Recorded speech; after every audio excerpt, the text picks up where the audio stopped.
बिस्मिल्लाहिर्रहमानिर्रहीम। अस्सलाम वालेकुम। आप सबको देसी कुकिंग में खुश आमदीद। कैसे हैं आप सब? उम्मीद करती हूँ अल्लाह के फजल करम से सब ठीक होंगे। आज मैं बनाने लगी हैं दूध वाली सेवियां। अगर मेरी वीडियो अच्छी लगती है तो लाल सब्सक्राइब का बटन दबाएं, साथ बेल का बटन दबाएं ताकि मेरी आने वाली नई वीडियो आपको सबसे पहले फ्री में मिले। उन्होंने वास्ते मैं एक पैकेट सेवियां का लिया वा, 250 ग्राम में चीनी ली है। चीनी मतलब तुसी आपदे हिसाब नाल डालोगे, अगर तुहानू लगे कि चीनी ज्यादा है तो तुसी कम भी डाल सकते हैं, इस तो ज्यादा भी डाल सकते हैं।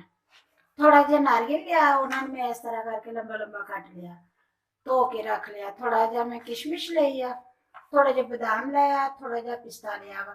1.5 लीटर मैं दूध ले लिया वा, उनमें अग दे उत्ते रख दिता पकने वास्ते। बिस्मिल्लाहिर्रहमानिर्रहीम। दूध ਨੂੰ मैं पहले भी पकाया ਸੀ, अच्छी तरह पका के ना ते रख दिता ਸੀਗਾ। ठंडा हो गया सी, फिर इनू बाद ਵਿੱਚ फिर मैं ਹੁਣ ਬਣਾਉਣ ਲੱਗੀ ਸੀ ਸੇਵੀਆਂ। मैं कहा ਇਹਨਾਂ ਨੂੰ ਨਿਕਾਲਾ। मैं ਜਿਹੜੀ ਉੱਤੇ ਮਲਾਈ ਆਈ ਸੀ ਨਾ ਉਹ ਵੀ ਇਹਦੇ ਵਿੱਚ ਉਵੇਂ ਹੀ ਰਹਿਣ ਦਿੱਤੀ ਆ, ਉਦਾਂ ਹੀ ਰੱਖੀ। ਮਲਾਈ ਵੀ ਵਿੱਚ ਹੀ ਹੈ ਇਹਦੇ। ਤੇ ਹੁਣ ਮੈਂ ਇਹਨੂੰ ਉੱਤੇ ਰੱਖ ਦਿੱਤਾ। ਉਬਾਲਾ ਆਊਗਾ, ਇਹਨੂੰ ਜਿਵੇਂ ਹੀ ਦੁੱਧ ਨੂੰ ਉਬਾਲਾ ਆਊਗਾ ਫਿਰ ਅੱਗੇ ਤੁਹਾਨੂੰ ਦਿਖਾਉਣੀ ਹੈ। बिस्मिल्लाहिर्रहमानिर्रहीम। सेवियां मैं तोड़ लूंगी, छोटियां छोटियां कर लूंगी तोड़ के। मैंने किसी की फरमाइश सी कि मैंने दुध वाली सेवियां बना के दिखाओ, इसलिए दुध वाली सेवियां तो कई तरह दी बनदियां वा, ते मैं बिल्कुल सिंपल तरीके नाल बना के दिखाउण लगी हां तुहानूं। बिल्कुल सिंपल तरीका। कई तरह दी बनदियां दुध वाली सेवियां बनाओ ते मतलब बनदियां भी बहुत मजे मजे दियां वा, लेकिन मैं सादे तरीके नाल बनाउण लगी, इवें भी बहुत मजे दियां बनदियां। इन्हां नूं छोटियां छोटियां कर लूंगी तोड़ के।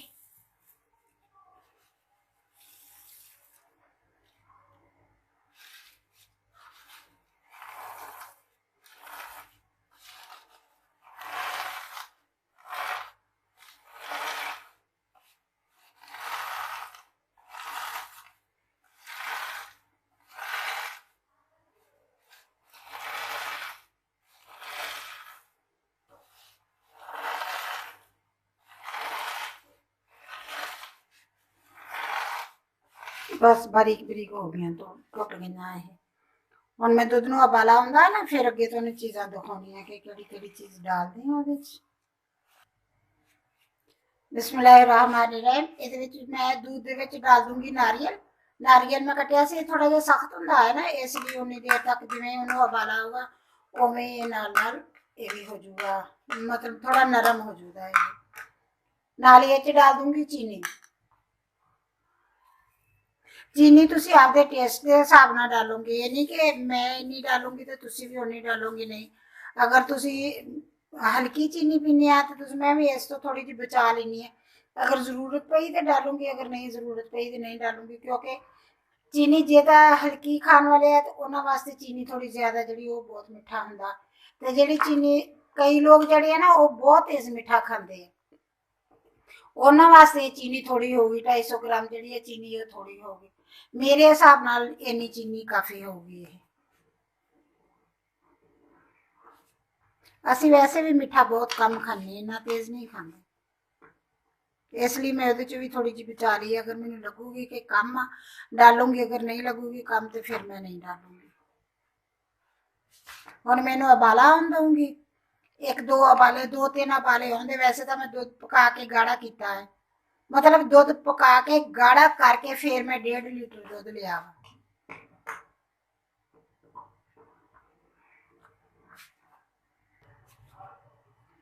बिस्मिल्लाहिर्रहमानिर्रहीम। दूध में उबाला आ गया, हम मेरे में डाल देनी है किशमिश।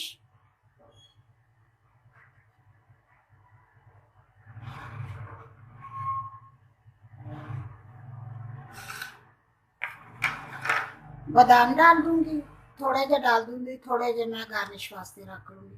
पिस्ता डाल दूंगी, वो भी थोड़ा जा मैं रख लूंगी गार्निश वास्ते। सो हुण इहनूं मैं थोड़ा जा होर दूध नूं थोड़ा जा होर पकाऊंगी।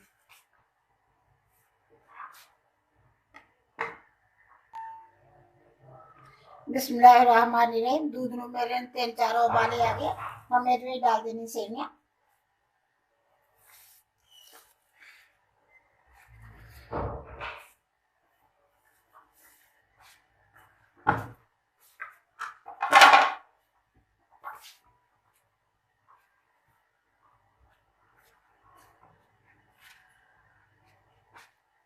सेवियां डाल के इन्हू एक दफा हिला के हुण मैं इनू पक्कन दूंगी जिन्नी देर तक सेवियां गलन दियां नहीं।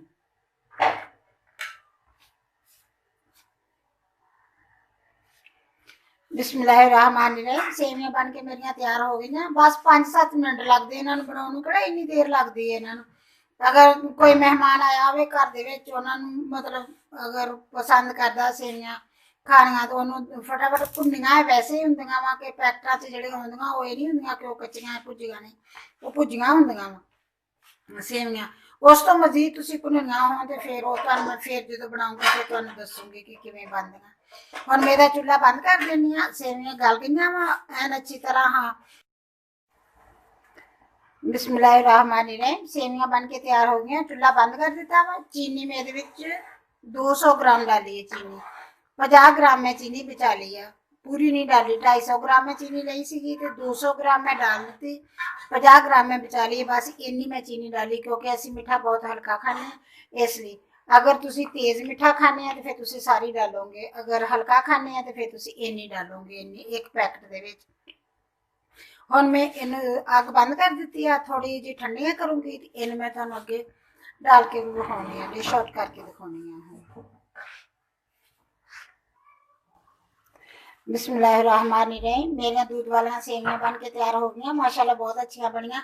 1.5 लीटर दूध दे विच एक पैकेट सेवियां का, 2 लीटर दूध दे विच भी एक पैकेट सेवियां का पा लो, लेकिन वो पतलियां जिहियां हो जांदियां, मतलब वो इवें हो जांदियां पीण वालियां हो जांदियां कि पी लो तुसीं।